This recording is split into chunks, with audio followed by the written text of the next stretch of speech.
आनंद लो प्रतिदिन जीवन का में स्वागत है। आज के मेरे मेहमान जे जॉन ने 10 आज्ञा ली और उन्हें आधुनिक भाषा में डाली और उन्हें अच्छी प्रतिक्रिया प्राप्त हुई है। सुसमाचार के लिए उन्हें सच्ची चाहत है और औरों से भी यही चाहते हैं। आज इंग्लैंड से वे हमारे बीच खास तौर से यहाँ आए हैं। जे जॉन, धन्यवाद। धन्यवाद। कल हमने 10 आज्ञा पर बोलना आरंभ किया और कितने कम लोग उनसे परिचित हैं और ज्यादातर जानते हुए भी आनाकानी करते हैं। हमने पहले 3 देखे। हमने देखा हमें परमेश्वर को आगे रखना है, मूर्ति पूजा नहीं करनी है, किसी को मूर्ति के स्वरूप देखना नहीं है, स्वयं पर श्रद्धा रखनी है, नौकरी पर या जो कुछ भी है, या जैसे कार, जायदाद, शौक। और ये भी देखा कि परमेश्वर का नाम व्यर्थ नहीं लेना है। मुझे पता है आपकी इन 10 आज्ञाओं को परंपरागत रीति से सिखाने में ख्याति है, जो मेरे हिसाब से अच्छा है, क्योंकि हम कभी इतनी धर्मी बनते हैं कि लोग हमारी ओर ख्याल नहीं देते। अपनी आजादी यहाँ ले और बताइए कि कैसे 10 आज्ञाओं को आप पढ़ाते हैं और वो आज्ञाएं पढ़ाते वक्त आप कैसा महसूस करते हैं, जरा हमें बताएंगे जे जॉन, प्लीज। धन्यवाद जॉयस। जैसे कल कहा, ज्यादातर लोगों का 10 आज्ञा की ओर देखना नकारात्मक है। तू नहीं, पर वास्तविकता में वे निश्चित रूप के हैं। जैसे हम मानते हैं कि उनमें महत्व है, तत्व है और गहराई भी है। तो मैं आज्ञा लूंगा और देखें कि आज के युग में उसका अर्थ क्या है। आज की युग की बात कर रहा हूँ मैं। जैसे लालच की आज्ञा, लालच न करना। मेरा शीर्षक है सच्ची संतुष्टि कैसे पाएं। झूठ न बोले को मैं सत्य में कैसे बने रहना कहता हूँ। चोरी न करना को मैं सच्चे अंतःकरण से कैसे समृद्धि पाए। और व्याभिचार न करना, उसे मैं कहूँगा अपने हित संबंध कैसे रखें। बहुत अच्छा। खून न करना को मैं कहूँगा अपने गुस्से पर काबू कैसे कर पाए। सच, सारी 10 आज्ञाएं रचनात्मक तत्व के हैं। और जब वैसे हम देखते हैं रचनात्मक शीर्षक से, फिर आप कहने लगोगे कि सच, इसे मैं अपने जीवन को कैसे अपनाऊं और संबंध को कैसे लगाऊं और उसे मैं कार्यान्वित कैसे करूं। पता है जे जॉन, मेरे दिल में ये उत्तेजना आई है कि बहुत से लोग जो हमें देख रहे हैं, उन्हें निर्णय लेना है। आज मुझे लगता है कि जिन्होंने मसीह को स्वीकार नहीं किया, उन्हें निर्णय लेना है, क्योंकि वही हमारा एकमात्र स्वर्ग का मार्ग है। कोई अपने आप से ठीक नहीं हो सकता। हमारे पापों की क्षमा के लिए हम स्वयं कुछ नहीं कर सकते। हमें योग्य अर्पण के पास ही जाना होगा। यीशु जिसने हमारे लिए कीमत अदा की और परमेश्वर के साथ संबंध के लिए मार्ग खोल दिया। पर ऐसे अनेक हैं जिन्होंने मसीह को स्वीकारा, जिसका एक पैर दुनिया में और दूसरा पैर राज्य में है। जैसा हम कहते हैं, वे सच्ची रीति से समर्पित नहीं है। उन्हें असलियत में 10 आज्ञा पता नहीं और उनके अनुसार जीते नहीं है। मेरे दिल में ये बोझ है कि मैं लोगों से विनती करूं, उनसे कहूं, जीवन छोटा है और परमेश्वर ने हमें निवेश किया है। उसने हमें दान दिए हैं, उसने हमें प्रतिभा संपन्न बनाया है, उसने हमें समय दिया है, उसने हमें संपदा युक्त बनाया है। और बाइबल शुरू से कहती आई है कि हमारी संपदा परमेश्वर और मनुष्य के लिए उपयोग में लाएं। परमेश्वर ने दी संपदा परमेश्वर और मनुष्य की सेवा में लगाएं। बाइबल स्वयं सेवा के लिए नहीं कहती, वो कहती है हमें परमेश्वर और मनुष्य की सेवा करनी है।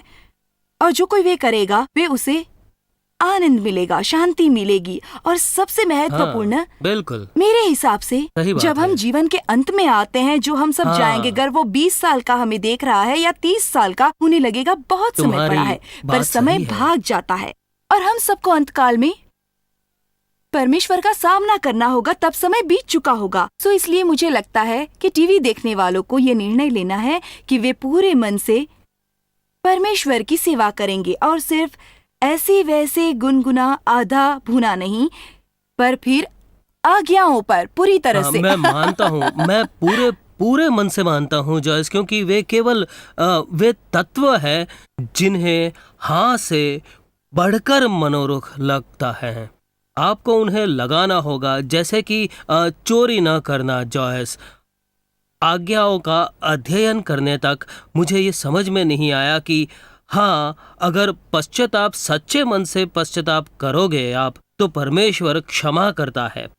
पर बाइबल कहता है कि चोर को मुआवजा देना जरूरी है। जब जक्कई, जैसे कि यीशु के साथ उनकी भेंट हुई, उनमें उतना परिवर्तन हुआ कि लोगों से वसूले पैसे उन्होंने 4 गुने लौटा दिए।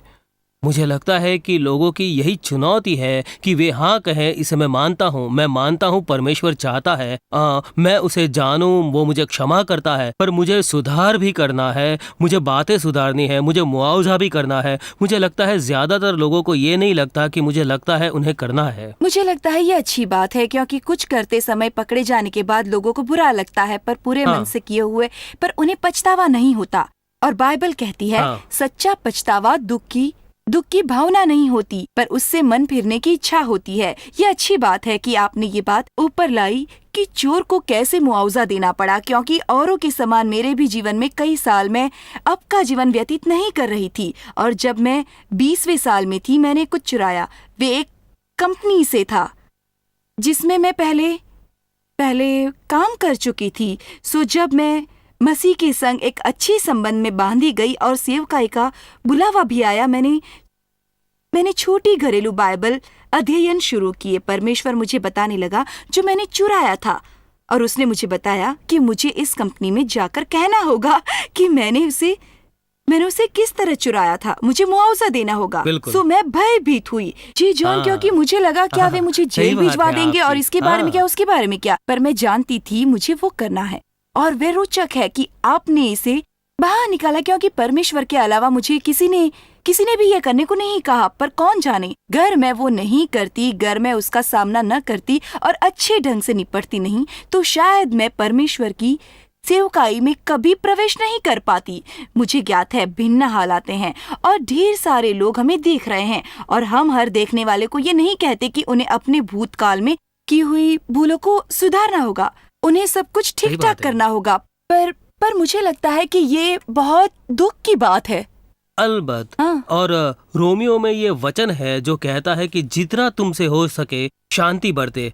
मेरे ख्याल से मेरे मीटिंग्स में सार्वजनिक माफी कैंस रखे हैं, और हम लोगों से कहते हैं अगर आप चुराया माल उनके मालिक को लौटा नहीं सकते तो उन्हें यहाँ लाइए और इस माफी कैंस में डालिए, या उसके आर्थिक सममूल्य का दान कीजिए।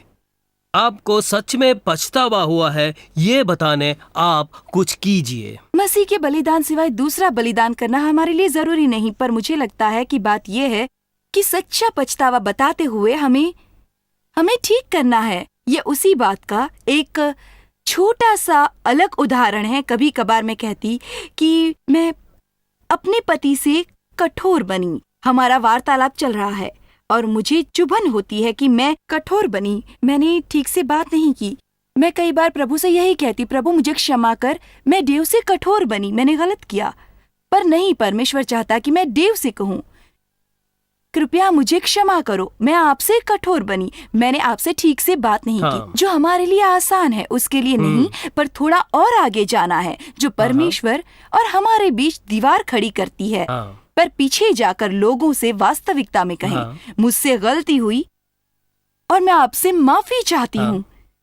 मुझे लगता है ये लोगों के लिए एक सच गवाही साबित होगी। जिस कंपनी में मैंने काम किया था, जब मैं वहां गई और कहा मैं मसीह हूँ, मैं सच्ची मसीह बन गई हूँ, और मैंने फला साल पहले, आशा है आप समझोगे, मुझे क्षमा कीजिए और मैं वो पैसे आपको लौटाना चाहती हूँ। पता नहीं वो किस प्रकार की गवाही साबित हुई होगी, पर वह एक अजीब किस्सा है। चोरी के संदर्भ में एक शास्त्र भाग, मुझे लगता है तीतुस में है, निश्चिंत नहीं हूँ, पर पत्रों में है, जहाँ एम्प्लीफाइड बाइबल कहती है अपने कामों की जगह पर छोटी बातों की भी चोरी न करना। कितने लोगों के ड्रॉज अपनी कंपनी के पेन से और रबर बैंड से, पेपर क्लिप से और अन्य ऑफिस की चीजें जो उन्होंने घर लाई हैं उनसे भरे हुए हैं, और वे बहाने बनाते हैं कि वे मुझे अच्छा पगार नहीं देते हैं, वे मुझसे ढंग से बात नहीं करते हैं।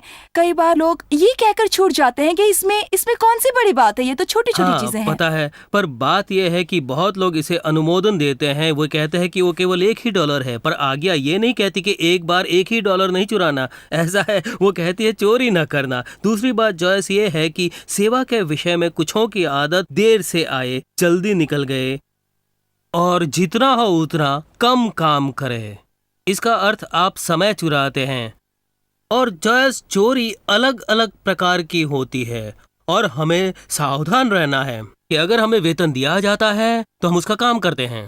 हाँ, और मैं ये सारा समय सिखाती हूँ सही क्योंकि बात है। कितने लोग व्यक्तिगत फोन कॉल्स करते हैं जब बॉस देखता नहीं है, बिल्कुल। जबकि जो हमें करना है वो हमें बॉस की नजरों के सामने ही करना है। अगर अगर हमारा बर्ताव उसके आगे एक और पीछे दूसरा है तो हमें अपने मकसद को जांचना होगा। अगर कोई बात हमें छिपानी है हाँ। तो उसमें कुछ गलती है। ओह, बिल्कुल। आमीन। मैं भी आमीन कहूँगा। बाइबल में मिखा के किताब में एक सुंदर वचन है। वो है मिखा अध्याय 6 वचन 8। वो कहते हैं कि यहोवा हमसे क्या चाहता है। मुझे लगता है बाइबल के सारे प्रश्नों का ये एक प्रश्न है और उसका जवाब एक ही वचन में है। वो कहता है यहोवा हर एक से सिर्फ 3 बातें चाहता है। 1, न्याय से काम करे। 2, कृपा से प्रीति रखें। और 3, परमेश्वर के साथ नम्रता से चले। वो सिर्फ हमारे बारे में ही नहीं है, दुनिया के बारे में और प्रीति के बारे में और नम्रता के बारे में। तो आप क्या कह रहे थे कि अगर आप और डेव के बीच अगर कुछ हुआ, हाँ, परमेश्वर तो तुम्हें माफ जरूर करेगा, पर तुम्हें नम्र होना होगा, हमें नम्र बनना होगा। बिल्कुल सही। मेरे हिसाब से वो 3 शब्द कुर्सी के पांव की तरह है, न्याय, प्रीति और नम्रता। सोचती हूँ कई बार हम नम्र होना चाहते हैं और व्यक्ति से ठीक करना चाहती हूँ। वे नम्रता और संकोच वही हमें सिखाती है कि पुनः न करें, क्योंकि उनमें से आप फिर जाना नहीं चाहते। हम एक छोटा सा ब्रेक लेंगे और लौटने के बाद बाकी की आज्ञाओं को देखेंगे और जानेंगे कि बगैर जाने हम उन्हें कैसे तोड़ते हैं। सो देखते रहिए, हम वापस लौटेंगे।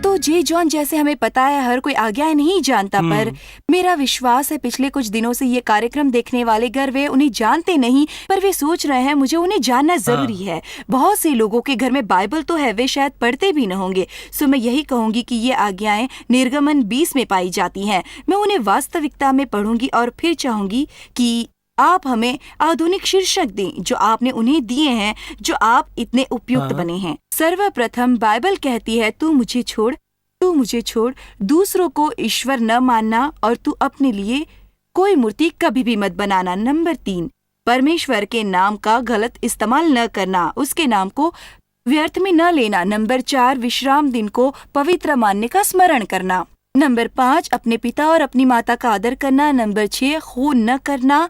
नंबर 7, तू व्यभिचार न करना। 8, तू चोरी न करना। 9, तू झूठ न बोलना। 10, तू लालच न करना। जी जॉन, आप हमें इस बारे में कुछ बताना चाहेंगे? वाह, ओके। नंबर 1, प्राथमिकताओं से कैसे जिएं, परमेश्वर को प्रथमता दिए। नंबर 2, सच्चे परमेश्वर को कैसे जानें, हमें ये जानना जरूरी है। इतने सारे सिद्धांत और नैतिकताएं हैं इस दुनिया में, सच्चे परमेश्वर को कैसे जानें। नंबर 3, परमेश्वर को गंभीरता से कैसे लें, उसके नाम का दुरुपयोग किए बगैर। विश्राम दिन के बारे में मैं कहूँगा, स्वयं को अति उत्साहित होने से कैसे रोके। जरूरी है ना। दुनिया पागल है। अपने माता पिता का आदर करना और कुछ अपने माता पिता का विनोद करना कहते हैं, पर मैंने उसे शीर्षक दिया है अपने माता पिता के साथ कैसे मेल रखें, और उसकी ही आज ज़रूरत है। माता पिता के संग बहुत से संबंध टूटे हुए हैं। तो खून न करना को मैंने शीर्षक दिया है अपने गुस्से पर काबू कैसे रखें, और व्याभिचार को मैंने शीर्षक दिया है रिश्तों को अपने कैसे बचाएं, और चोरी को शुद्ध मन से कैसे वृद्धि प्राप्त करें, झूठ सच्चाई से कैसे लिपटे रहें, और फिर लालच सच्चा संतोष कैसे प्राप्त करें। कितना अच्छा है। इस प्रोग्राम में हमने बहुत चर्चा की, पर उल्लेख करने और एक बात है, विश्राम दिन। बताइए जी जॉन, एक दिन का विश्राम ले। जी जॉन, हमें जरा ये बताइए, एक दिन का विश्राम लेकर परमेश्वर हमारे लिए क्या करना चाहता है? हम बहुत ही बेचैन रहते हैं जॉयस, बहुत बहुत बेचैन। और एक कहावत है कि अगर पैदावार बढ़ गई तो आपका रख रखाव आपके पतन का कारण होगा। ज्यादातर लोग सारा समय काम के लिए हमेशा भागते रहते हैं। जापानी में एक शब्द है करोशी, जिसका अर्थ है काम से मौत। और जापान में ज्यादा पुरुषों का वो हत्यारा बना है काम। हम मौत की ओर जा रहे हैं और परमेश्वर ने हमें ये तत्व दिया है। वो कहता है 6 दिन काम करो, काम ना करो, वो ये नहीं कहता। हाँ। वो कहता है 6 दिन काम करो, पर 7वें दिन में एक विश्राम दिन होना चाहिए। सो आप अपने शरीर को विश्राम दोगे हाँ। और वो एक समय जो आप रिश्ते नातों में निवेश करते हैं हाँ। और अपना रिश्ता परमेश्वर से नया करते हो। और शारीरिक विश्राम लेते हुए परमेश्वर हमें मानसिक विश्राम भी देना चाहता है। मुझे लगता है ऐसे लोग हैं जो काम से छुट्टी लेकर चिंताओं में वो समय बिताते हैं और अपने जीवन का अनुमान लगाते हैं कि उन्हें छुट्टी मिली ही नहीं। मेरा विश्वास है परमेश्वर अलग प्रकार का विश्राम देता है। विश्राम जो हमारे मन को शांति देता है, विश्राम जो हमारी भावनाओं को चंगाई बख्शता है।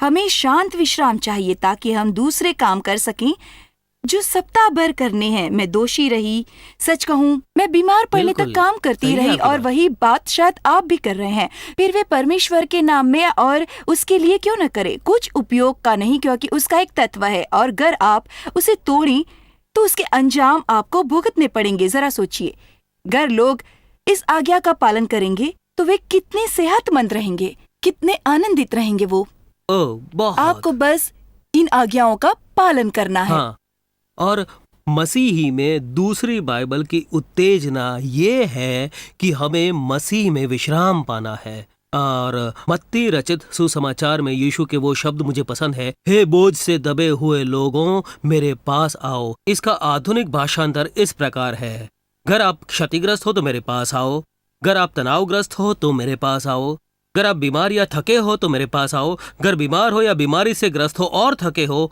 और मैं तुम्हें विश्राम दूंगा। और मसीही बनने का अर्थ यही है। इसका अर्थ है हमारे निर्माता में विश्राम पाना, और फिर आप पाओगे मेल और सेहत और एक पूर्णता, और परिणाम होगा मनोवृत्ति पर, क्रिया पर और हर एक में।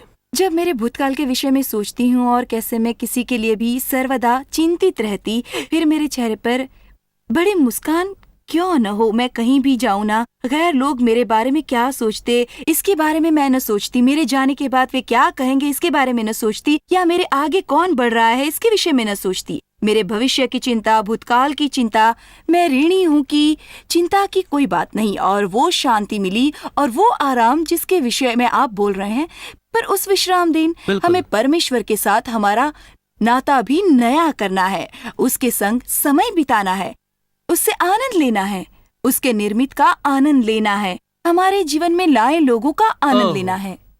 पता है, मेरे हिसाब से कठिनतम वचन बाइबल का है, चिंता ना करो। मुझे लगता है हम करते हैं, वास्तविकता में हम क्या करते हैं या कहते हैं, मुझे लगता है हम ये कहते हैं कि परमेश्वर परमेश्वर नहीं है, पर परमेश्वर परमेश्वर है। वो कोई नौकरी के लिए आवेदन नहीं करता। परमेश्वर परमेश्वर है, परमेश्वर सर्वसंपन्न है, परमेश्वर राजा और शासक है। जब मैं चिंता करता हूँ तो ये प्रकट होता है कि मैं अविश्वास हूँ। मैं विश्वास नहीं करता कि परमेश्वर जानता मेरे लिए सर्वोत्तम क्या है। तो जी जॉन नंबर 5 के बारे में क्या, अपने पिता और माता का आदर करना मुझे ज्ञात है। कुछ लोगों के विचार हैं, तुम्हें पता नहीं मेरे माता पिता ने मेरे साथ क्या किया। ये बहाना कई अरसे तक मैं बनाती रही और परमेश्वर ने कहा जिन्होंने कुछ किया नहीं उनके विषय में मत सोच, पर उन्होंने क्या किया ये सोचने लग। तो सांस ले रही है ना जॉयस, तो जिंदा है ना, तो थक गई है, तुझे स्कूल भेजा गया तो आभार के लिए जगह ढूंढ और जो मैं कहूँ वही कर। मैं सोचती हूँ ढेर सारे लोग हमें देख रहे हैं इस वक्त, जिससे वयस्क माता पिता हैं जिन्हें महीनों से बुलाया नहीं गया। तो आखिर में मैं यही कहना चाहूंगी कि ये योग्य नहीं। हाँ, मानता हूँ ये ठीक नहीं है। मेरे जीवन में अपने माता पिता के रिश्ते नाते के लिए संघर्ष किया है मैंने, और वो बहुत कठिन था। मैंने इसका जिक्र पहले भी किया है। रोमियो का वो वचन, जहाँ तक हो सके सब मनुष्यों के साथ मेल मिलाप रखें। इसका अर्थ ये नहीं कि हर एक के साथ मेल मिलाप होता है। इसका अर्थ ये भी नहीं कि मैंने उन्हें क्षमा किया है, पर जितना भी हो सके शांति के लिए मैं क्या कर सकता हूँ। उनके मरने के बाद सुंदर शव पेटी और सुंदर फूल लाने का कोई अर्थ नहीं, काफी देर हो जाती है। उनके जीवित समय में ही हमें ये सब करना है और हमें उनके लिए सम्मान प्रकट करना है। इसका अर्थ यह नहीं कि आप आज्ञा पालते हो, पर अगर आप घर में रहते हो तो घर के नियम आप पर लागू होते हैं। पर हम में से वो जिन्होंने अपना मार्ग लिया है, हमें भी उनका आदर करना है और आदर देना है। और मुझे लगता है हमारे बच्चों को भी ये दिखाता है बिल्कुल। कि हम उनका आदर्श है, जो अति महत्वपूर्ण है। बाइबल ऐसी बातें सिखाती है जो कई लोग सुनना पसंद नहीं करेंगे, पर वो कहती है अगर तुम्हारे माता पिता या दादा दादी होंगे जो जरूरतमंद हो और अगर हाँ। आप उनकी जरूरतें पूरी नहीं करते बिल्कुल सही बात है आपकी। तो आप नास्तिक से भी बदतर हैं। वो ये नहीं कहती अगर वे तुमसे अच्छा सुलूक नहीं करते तो हमारे पर एक जिम्मेदारी है, पर वे आज्ञा एक गंभीर वचन के साथ है। हाँ, कृपया बताएंगे। उसके साथ का अभिवचन महत्वपूर्ण सारी सारी 10 आज्ञाओं आज्ञाओं में में ये से, एक जिसके प्रतिज्ञा साथ है प्रतिज्ञा भी है कि तुम धरती पर बहुत दिन जीवित रहो। कि तेरा भला हो और पृथ्वी पर तो हाँ। ज्यादा दिन रह सके। कितने लोगों का स्वयं अच्छा जीवन नहीं है क्योंकि अब भी किसी के खिलाफ हाँ, उनके मन में कुछ बुरा है जिन्होंने उनका अच्छा नहीं किया। मैं हरदम यही करती, लोगों को चोट पहुंचाने से चोट पहुंचती है। मैं इसे मानती नहीं। बहुत से लोग रोज उठकर देखते हैं कि वो दूसरों को कितना दुखी कर सकते हैं। दुखी करेंगे कारण वे खुद दुखी हैं। उनके जीवन की बीती को वे अवनति है, तो हम निश्चिंत रूप से ये कह सकेंगे, पता है आपने मुझे दुखी किया, पर मेरे दुखी होने से ज्यादा आप दुखी थे और मैं तुम्हें क्षमा करूंगा क्योंकि मैं मेरा जीवन आप पर गुस्सा हुए वैसा रखना नहीं चाहता और मैं परमेश्वर का आज्ञाकारी बनूंगा और अच्छा जीवन चाहता हूँ। मुझे लगता है ढेर सारे लोग अब भी देख रहे होंगे कि अगर वे परमेश्वर के इस तत्व का पालन करेंगे तो उनका जीवन ज्यादा आनंदमय होगा। वो अपने जीवन का ज्यादा आनंद ले पाएंगे। हाँ, मुझे लगता है आपने निशाने पर तीर मारा जॉयस। इतनी अक्षमाशीलता है कि जो कटुता निर्माण करती है, कटुता नाराजगी को, और मानो ये सारा जहर हम लेकर फिर रहे हैं और क्षमा किए बगैर जिस पुल को पार करना है उसी को तोड़ते हैं हम। अर्थात क्योंकि जो हम बोते हैं उसी को हम काटते हाँ, हैं, सच है ना? में। हाँ, सो जी बिल्कुल। जॉन, इस प्रोग्राम में आने के लिए बहुत बहुत धन्यवाद। शुक्रिया। मुझे आशा है कि इससे काफी लोगों को फायदा होगा जी, और आशा बहुत करती हूँ शुक्रिया। आप फिर आएंगे। शायद उसका आप आदर या पालन नहीं करते होंगे और आपने नहीं किया तो निर्णय लेने का ये समय है कि शुरू करें। मुझे पता है कई लोग सोचते होंगे तो आपको पता है आज के जमाने वो कितना कठिन है। हमें ये सोचना बंद करना चाहिए कि हम ये 21वीं सदी में पापी जीवन जी रहे हैं। हमें जो कठिन वो करने परमेश्वर हमें कभी नहीं कहेगा। मैं कहूँगी बाइबल कहती है मैं मसीह के जरिए सब कर सकता हूँ जो मुझे शक्ति देता है। परमेश्वर आपको शक्ति देगा और तैयार करेगा। आप कैसे अपना जीवन जिए ये सिखाएगा जो आप चाहते हो। सो ये बातें पाइए और नई रीति से रहना शुरू कर दीजिए। आप अपने रोज के जीवन का आनंद उठाएं, यही मेरी इच्छा है।